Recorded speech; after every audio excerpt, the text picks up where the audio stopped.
Giane espera, sinceramente que sim, que vocês estejam muito bem, em casa, se cuidando e estudando também, turminha. Hoje nós vamos falar mais uma aulinha de história e vamos focar aqui nos reinos africanos. Ainda trabalhando no capítulo 3, né, que falava aqui sobre as populações indígenas, né, que a gente falou na aula passada, e hoje focando nos reinos africanos. Lembrando que a gente não vai falar da África por completa, né? Porque senão a gente faria aqui um curso, né, de história da África, e não é esse o nosso objetivo. Nós vamos focar aqui nos reinos que estão aqui na parte, né, da África Atlântica, que a gente conhece, né, mais com essa terminologia.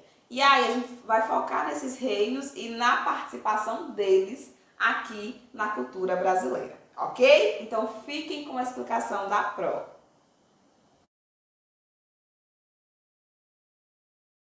Vocês vão observar o mapa do continente africano, o mapa atual com seus 54 países. É importante que a gente visualize aqui, né, justamente os dois oceanos que banham esse continente, o Oceano Atlântico, né, e o Oceano Índico. Fazendo ponto também aqui, né, com o Mar Mediterrâneo e o Mar Vermelho. Mas o que eu queria que vocês observassem colocando esse mapa aqui de início? Que a gente não vai falar, né, dos 54 países, da formação, né, histórica, até porque senão a gente tem que fazer um curso, né, de história da África. E não é esse o nosso objetivo. Qual é o nosso objetivo, né, com essa aula? Falando desses reinos. Vamos focar nos principais e eu quero que vocês observem justamente essa fragmentação, né, que existia no território que hoje é o continente africano. Aqui, a gente vai colocar só os reinos, os principais reinos. E vai ser uma coisa que eu quero que vocês observem, somente, a gente vai trabalhar somente aqueles reinos que tiveram ligação com a história do Brasil. Esses reinos vão ser justamente os reinos que a gente chama da África Atlântica, ou seja, que é banhada pelo Oceano Atlântico, oceano que tem ligação com o Brasil. Ok? Então, quais são esses reinos, professoras? O Banton, né, o Ghana e o Mali. Esses reinos é que a gente vai focar nessa aula. Começando com o primeiro reino, Reino Banton. Esse reino aqui, ele é importante, né, porque ele é um reino que, na verdade todos, não tem uma língua única, são línguas, né, parentais. São aquelas línguas que elas são parecidas e que por isso podem ser colocadas, né, como um reino único. Aqui é importante que eles também é um reino que trabalhava muito com a questão da tecnologia, principalmente com a questão do ferro, né, para ajudar na questão da organização social e também na questão da sua alimentação. Esse reino aqui, como eu falei para vocês, tem aqui nessas duas principais línguas, né, o Kibundo e o Kikongo, que eram línguas, né, que eram bem parecidazinhas. Lembrando sempre que os reinos, eles vão trabalhar com línguas similares, assim, próximas, né? No próximo slide eu vou colocar a importância para vocês desse reino.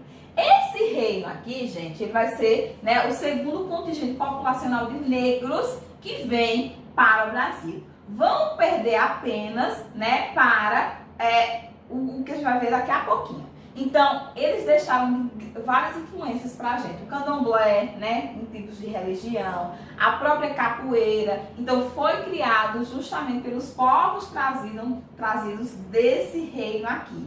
O reino, né, Banton. Então, é importante que vocês observem, gente, que nesse reino aqui, ele vai ser o reino, né, que os portugueses tinham mais condição de trazer, por conta da proximidade da localidade. Então, são todos reinos que ficam ali naquela parte atlântica. Ok, gente? Tranquilo? Vamos para o segundo reino, que eu quero que vocês observem aqui, que é o reino Ghana.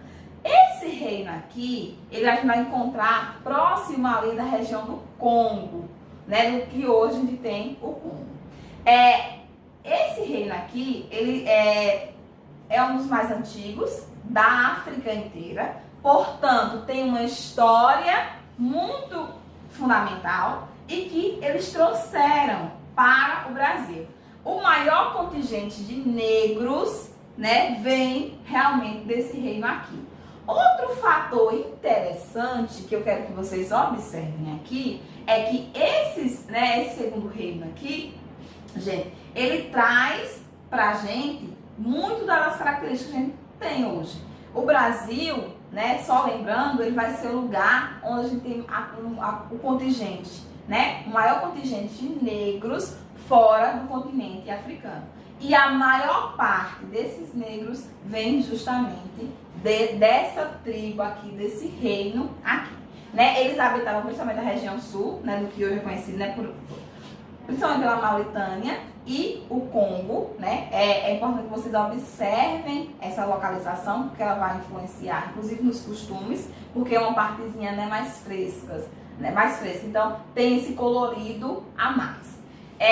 Agora, esse reino aqui, ele vai ser um reino que vai ser substituído, né? Com a queda desse reino aqui, ele é colocado, substituído pelo reino de Mali, que é o próximo. Então, basicamente, alguns historiadores colocam que é o mesmo reino, né? Só que na sequência, vem depois, né? Então, baseia-se no reconhecimento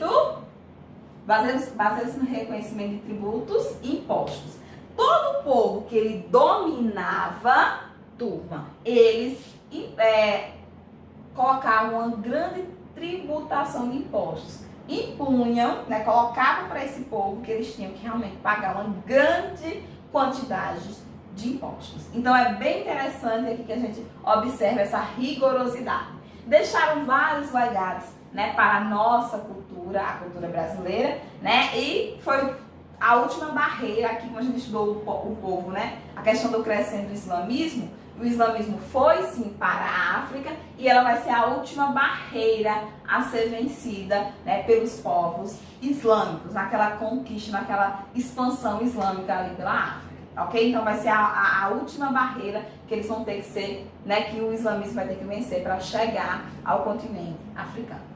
Ok, turma? Agora a gente vai para o reino que substituiu, que é o reino de Mali. Né? Esse reino aqui, ele é bem interessante porque ele é uma sucessão, né, do reino antigo, né, que se instalava ali. Então, a localização é basicamente a mesma, né? Com o declínio do reino, né, de Gana, aí a gente vai ter ele aqui ascendendo. Quando, né, se tem aí o fim desse reino, mas ainda continua a exploração, né, desses negros trazidos para o Brasil, então é a partir daqui que a gente vai ter essa retirada desses povos africanos para trazer para cá. É importante que a gente observe que essa colocação é fundamental. Por que, sétimo ano? Porque a gente vai entender que os povos africanos eles influenciam diretamente na religião brasileira, na comida, nos costumes, nas vestimentas, né, na forma de praticação de esportes. Então, os africanos, eles vão ser um dos 3 povos que formam a identidade brasileira. E a gente costuma dizer, né, que é um dos que mais tem influência, né, que mais influenciam essa identidade brasileira. Então, esses 3 reinos aqui vai ser da onde sai esses negros, né, esses africanos para a colonização e a efetivação da colonização aqui no Brasil. Eles vêm justamente por quê? Porque aqui tinha uma demanda de trabalho muito grande e os índios, que foram os primeiros a serem escravizados, começaram a não dar conta. Não dá conta por quê? Porque eles não eram acostumados a essa forma rígida de trabalho, né? Os índios tinham uma vida muito livre. E quando os portugueses chegam e precisam daquele regime de trabalho, eles não dão conta. É tanto que eu já conversei com vocês em sala de aulas, que eles são chamados até de preguiçosos, né? Pelos portugueses. E aí, como os índios não se adaptam, foi necessário fazer esse processo de trazer esses índios para poder efetivar a colonização e o processo de exploração aqui do Brasil. E essa população ela se torna uma população extremamente importante, vindo principalmente dessa região aqui, né? Dessa região, principalmente que tinha ligação com o Oceano Atlântico, ok? Por isso a importância desses 3 reinos para o processo histórico brasileiro. Vamos aqui observar, no próximo slide, os costumes dos povos africanos. Então, o que eram assim as marcas dos povos africanos? Observem o seguinte, que esses três, né, esses três reinos que eu comentei aqui com vocês, eles tinham basicamente essas mesmas características. Quais são elas? Valorização da fertilidade e da mulher. Naquela época, era necessário que as mulheres tivessem muitos filhos, né, para ajudar na proteção da família, na proteção da tribo, né, do reino. Então, quanto mais a mulher fosse fértil, melhor era. E além disso, ela tinha um lugar de proteção dentro desse reino. Então, essa valorização da mulher é característica dos povos africanos, né? Então, há essa super proteção e esse lugar de destaque para as mulheres. E as mulheres mais férteis ainda se destacavam mais. Tribos formadas de clãs. O que eu quero dizer aqui? Que é aquela mesma questão que eu comento, né, sempre com vocês. Os povos antigos tinham essa relação muito com os laços sanguíneos, né? Então, esses clãs eram justamente as famílias. A reunião de vários clãs formam uma tribo, né? Porque a gente vai ter essas várias famílias que se juntam ali num determinado local. Então, as tribos africanas, os reinos africanos têm essa característica, né, de ser formada a partir desses clãs, né? Outra questão é a religião politeísta, uma religião politeísta baseada em cultuar a questão da natureza, né, da árvore, do sol, da lua. Então, muito baseado na questão da natureza. Os deuses deles são chamados de orixás, né? Então, é muito importante que vocês observem, né, e muito relacionado à questão desses fenômenos naturais. É importante que vocês observem que há hoje no Brasil a questão do preconceito com essas religiões, né, afrodescendentes, né, afro-brasileiras. Justamente por quê? Porque é uma forma totalmente diferente, né? Então há essa estranheza quando se visualiza, né? Então chamar um orixá é a mesma coisa que, como a gente viu lá os islâmicos, chamar lá, né? Nós chamarmos Deus. Então, para eles é a mesma coisa, mas que soa para a sociedade, né, na grande maioria, como uma coisa muito, né, estranha. Essa religião ela era permitida? Não. Quando eles chegaram aqui, os portugueses extremamente católicos, né, não aceitavam essa religião, achavam, né, aquela grande estranheza, que era um absurdo. Então foi criado o que a gente chama, que a gente vai visualizar agora no próximo slide, do sincretismo religioso. O que é esse sincretismo religioso? É justamente sétimo ano, quando eles pegam os orixás deles e substituem para poder cultuar aqui por santos brasileiros, né? Santos católicos, né, que Portugal utilizava. Então eles fazem essa analogia, né? Eles sabem que eles estão cultuando o orixá deles, mas eles iam substituindo por nomes de santos da Igreja Católica.